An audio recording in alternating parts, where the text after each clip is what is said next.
राष्ट्रवादी काँग्रेसचे नेते आणि आमचे मित्र जयंतराव,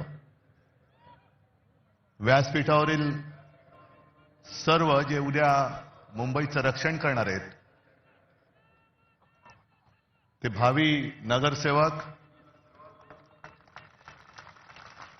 आणि तिन्ही पक्षाचे मान्यवर नेते आणि जमलेल्या माझ्या तमाम हिंदू बांधवांनो, भगिनींनो आणि मातांनो,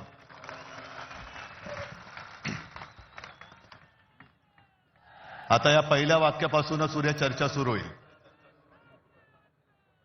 की राज मराठी बांधवांनो, भगिनींनो आणि मातांनो म्हणाले आणि उद्धव ठाकरे हिंदू बांधवांनो, भगिनींनो मातांनो म्हणाले.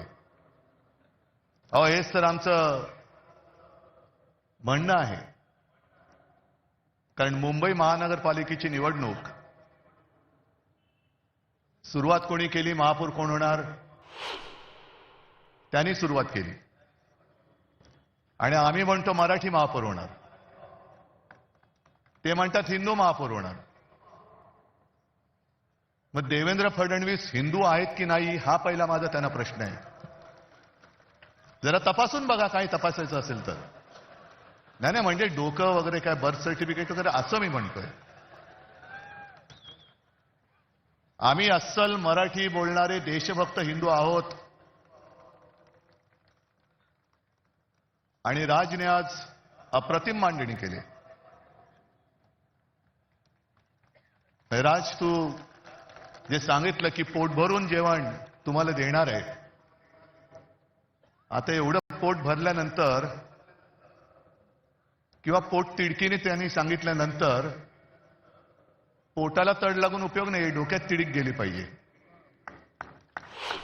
आणि ती जर जाणार नसेल तर मग छत्रपती शिवाजी महाराज की जय बोलण्याचा आपल्याला अधिकार नाही, जय भवानी जय शिवाजी बोलण्याचा आपल्याला अधिकार नाही.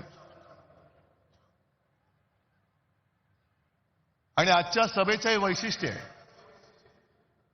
जसं आपल्या सगळ्यांच्या मनात आजपर्यंतचा शिवसेनेचा इतिहास माहिती आहे, तसंच मला ती पहिली सभा मलाही आठवते. मी इथे खालीच माच्या मांडीवरती बसून ती सभा बघितली होती.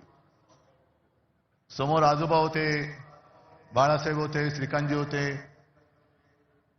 काय बोलणं ऐकायला येत होतं, पण कशासाठी नेमकं काय चाललंय, मराठी माणसावरती अन्याय होतं म्हणजे नेमकं काय होतंय हे कळण्याचं वय नव्हतं. आणि आज या सगळ्या गोष्टीची जाणीव होते. काय योगायोग आहे की त्यावेळेला मी इथे समोर बसलो होतो, आज आमच्या खांद्यावरती धुरा आलेली आहे. आज सगळ्यांना कळलं असेल की ठाकरे बंधू एकत्र का आले. आणि जयंतराव, भावकी एक झालेली आहे, आता गावकी पण एक होते.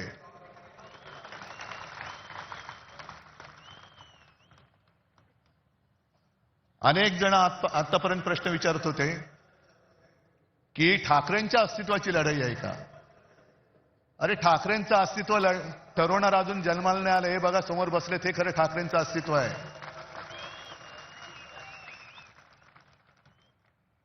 ही सगळी लाचार माकडं ही कधी वाघ नाही बनू शकत. आणि आत्ता तुमच्या लक्षात आलं असेल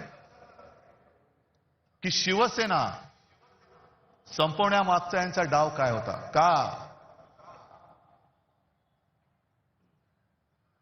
संयुक्त महाराष्ट्राच्या लढ्याच्या वेळेला आचार्य आत्रे होते, एस.एम. जोशी होते, डांगे होते आणि पहिले जे 5 जण सगळ्यात पुढे होते त्याच्यात आमच्या दोघांचे आजोबा प्रबोधनकार केशव सीताराम ठाकरे होते. ही आमची घराणेशाही म्हणा किंवा घराण्याची परंपरा म्हणा. आणि हे रक्तामध्ये असावं लागतं. मराठीचं प्रेम, मातृभाषेचं प्रेम हे रक्तामध्ये असावं लागतं.